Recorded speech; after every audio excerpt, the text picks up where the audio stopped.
Imagínate tal vez a un mundo extraterrestre, el cual tú has creado. Tú eres el Dios de ese mundo, lo has creado. Y luego tú estás en otro mundo y tú vas y le entregas algo a ese mundo extraterrestre. Por supuesto que siendo tú el creador de ese mundo, lo que tú le entregues debe ser algo valiosísimo para ese mundo extraterrestre. Sin embargo, ese mundo extraterrestre no quiere aceptar este regalo que tú le has querido dar. No lo quieren recibir, lo rechazan, hermanos. Leamos en 2 de Corintios capítulo 4, versículo 7, pero tenemos este tesoro en vasos de barro, para que la excelencia del poder sea de Dios y no de nosotros. Así es, Cusatón. El tesoro que tenemos es el Espíritu. Pero ¿cuál Espíritu, verdad, hermanos? Porque si es el Espíritu de Dios, entonces tenemos a la ley de Dios.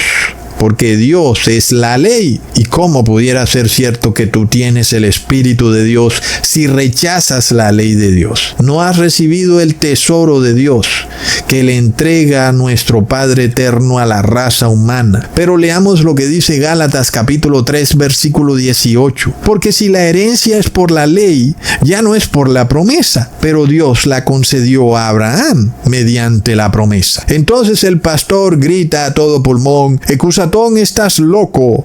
La herencia ya no es por la ley. Entonces entiende que en el nuevo pacto la herencia es por la promesa. Es decir, que no hay que guardar la ley, porque tenemos ya la herencia. Hemos sido salvados por la gracia y entraremos a la santa ciudad como pecadores, como demonios que hacen maldad, o como dicen muchos, por gracia. Miremos, hermanos, que el contexto deja bastante claro que la ley a la que se hace referencia aquí no es la ley moral, no es la ley de los mandamientos de Dios, es la ley ceremonial, es la ley de ritos y ceremonias, que también va junto con la ley judicial. Leamos en el versículo inmediatamente anterior: esto pues, digo, el pacto previamente ratificado por Dios para con Cristo, la ley que vino 430 años después, no lo abroga para invalidar la promesa. Hermanos, ya sabemos que la ley que vino 430 años después fue la ley ceremonial, y la ley ceremonial no puede ser la herencia del pueblo de Dios. Es apenas obvio. ¿Cómo pudiera ser que vamos a estar matando becerros eternamente y bailando con una sábana en la cabeza y con una fruta en cada mano, verdad? La ley moral, sin embargo, sí es nuestra heredad. Ahora, ¿alguien pudiera decir que recibió una herencia por su propio esfuerzo? Yo pienso que no. Hermanos, el propio concepto de la palabra herencia nos revela que es un regalo gratuito que alguien te entrega, que generalmente son tus padres. Los padres le entregan un regalo a sus hijos y los hijos reciben ese regalo. Ningún hijo lo rechaza. En general, todos los hijos lo reciben. Reciben una herencia sin haberla trabajado o sin haberla merecido. Es decir, que la herencia se recibe por gracia. Como dice el apóstol Pablo, por gracia sois salvos. Asimismo, la ley de Dios la hemos recibido por gracia, o que alguien me diga si existe algún ser humano que se inventó la ley. Recordemos que el primero en violar la ley fue Caín, y el primero en vengar el acto de Caín fue Dios. Aquí nosotros no vimos a un ser humano diciendo: Caín, tú porque mataste a tu hermano Abel, sino que vimos a Dios declarando: Caín, esto que tú has hecho es pecado, has violado la ley de Dios, has matado sangre inocente. Así que la ley viene de Dios, no viene del ser humano. Y podemos ver que sí es una herencia que Dios le entrega al ser humano, y el ser humano la recibe por gracia, como un regalo precioso y muy valioso de parte de Dios, porque todo lo que Dios da es bueno, ¿verdad? O Dios nos da algo que es malo. Si Dios nos ha dado la ley y la ley es mala, entonces Dios no es Dios, porque Dios debe ser siempre bueno, ¿verdad? Entonces aprendamos a entender los conceptos. Si Dios es bueno, la ley tiene que ser buena. Y si Dios nos entrega la ley tiene que ser una heredad, porque el ser humano no pudo aprender la ley, ni inventársela, ni establecerla, porque es incapaz de hacerlo. Entonces recibe la ley por heredad. Podemos comprobar entonces que sí es correcto que la ley es una heredad. Ahora, ¿ha dejado la ley de ser una heredad porque ahora estamos en un supuesto nuevo pacto? Pues ya vemos que no, la ley no ha dejado de ser una heredad porque la hemos recibido por gracia. Es decir, que en la gracia de Jesús está la ley de Dios. Y si no la hemos recibido por gracia, que alguien me muestre en la Biblia un ser humano que haya guardado perfectamente la ley. La incapacidad del ser humano de guardar la ley nos revela que el ser humano no creó la ley. Por tanto, el ser humano la ha recibido de Dios por gracia. Yo pregunto, hermanos, ¿por qué repudiar algo que Dios te entrega como una heredad? ¿Verdad? Es algo para reflexionar. Y esta heredad que recibimos además es la gloria de Dios. Porque la gloria de Dios no es un concepto etéreo, fantasmagórico. No, la gloria de Dios es su ley. Esa es la definición de la gloria de Dios. Leamos en Éxodo capítulo 33, versículo 18 al 19. Él entonces dijo: te ruego que me muestres tu gloria. Y le respondió: yo haré pasar todo mi bien delante de tu rostro, y proclamaré el nombre de Jehová delante de ti, y tendré misericordia del que tendré misericordia, y seré clemente para con el que seré clemente. Bastante claro, ¿verdad, hermanos? La gloria de Dios es su santidad, su carácter, los cuales están inscritos en su nombre. Esta es la santidad, el carácter de Dios, los cuales están revelados en su ley, la cual Dios le entrega a Moisés.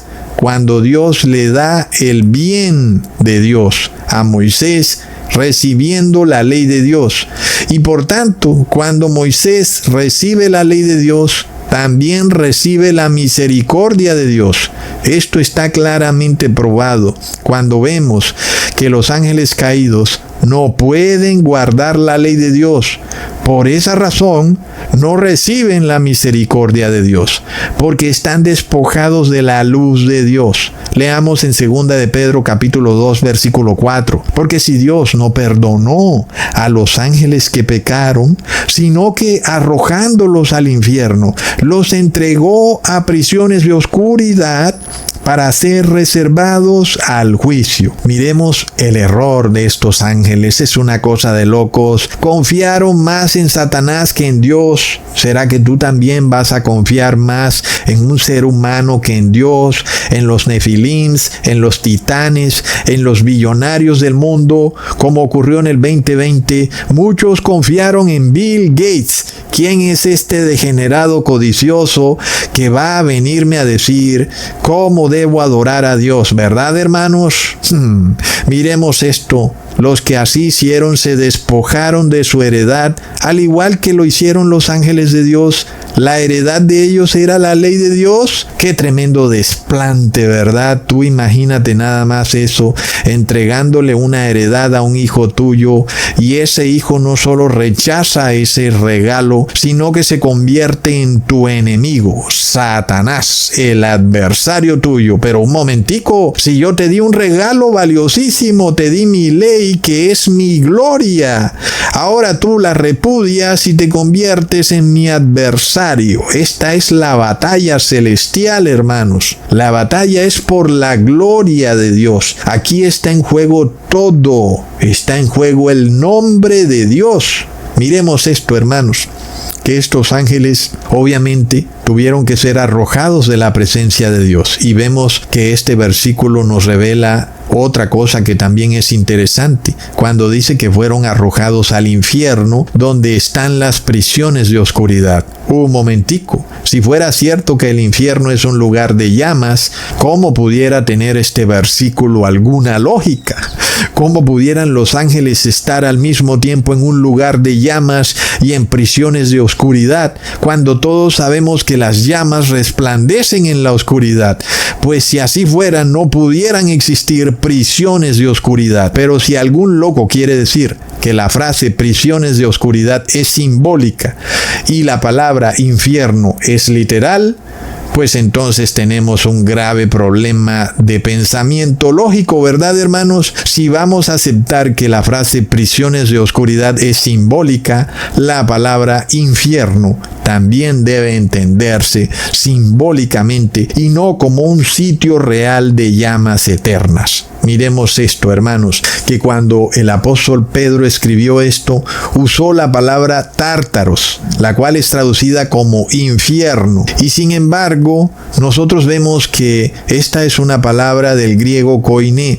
Por supuesto que los griegos eran bastante idolátricos y tenían toda esta idolatría no solo en torno a los dioses buenos, sino en torno a los dioses malos. Para ellos habían dos mundos y dos tipos de dioses: los dioses buenos en el mundo del cielo y los dioses malos en otro mundo, que para ellos era el Tártaro. Miremos lo que dicen los griegos sobre el Tártaro.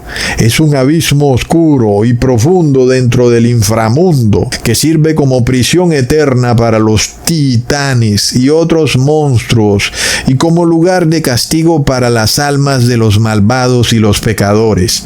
Uno puede ver, hermanos, que todas las culturas tienen ciertas coincidencias. Algunos ateos no pueden entender que esto se debe a que los demonios han estado presentes en todas las culturas y han adoctrinado a las personas en conceptos similares. En este caso, inclusive, la ideología o la doctrina religiosa del pueblo griego también habla de titanes. Y pues es obvio, ¿verdad, hermanos? ¿De dónde sacaron ellos ese concepto?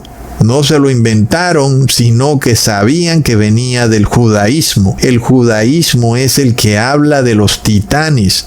No es algo que ellos se inventaron primero. Pero también estuvieron demonios dentro de ellos que los guiaron a estos conceptos errados, al concepto de un inframundo que no existe y de prisiones que pueden retener a espíritus o a seres que ellos llaman titanes. Nosotros aquí estamos aclarando estos conceptos. La palabra tártaro significa abismo, pero no significa infierno. La palabra tártaro significa muerte, porque el abismo es la muerte. El abismo no es un lugar literal. Si nosotros fuéramos a tomar la palabra abismo desde su punto de vista literal, tendríamos que aceptar que son las profundidades de los mares, porque ya en el video pasado lo probamos sin lugar a dudas. Recordemos que habían dos hombres gadarenos poseídos por demonios y luego le pidieron a Jesús que por favor no los enviara al abismo, a lo que Jesús accedió. Está bien, no los voy a enviar al abismo.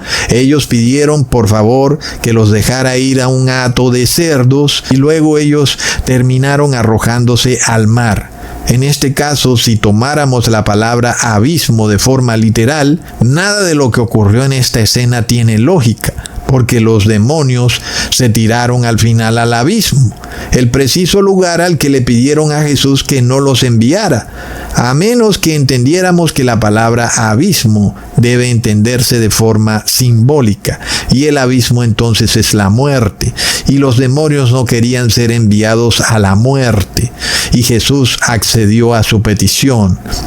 Jesús es muy misericordioso.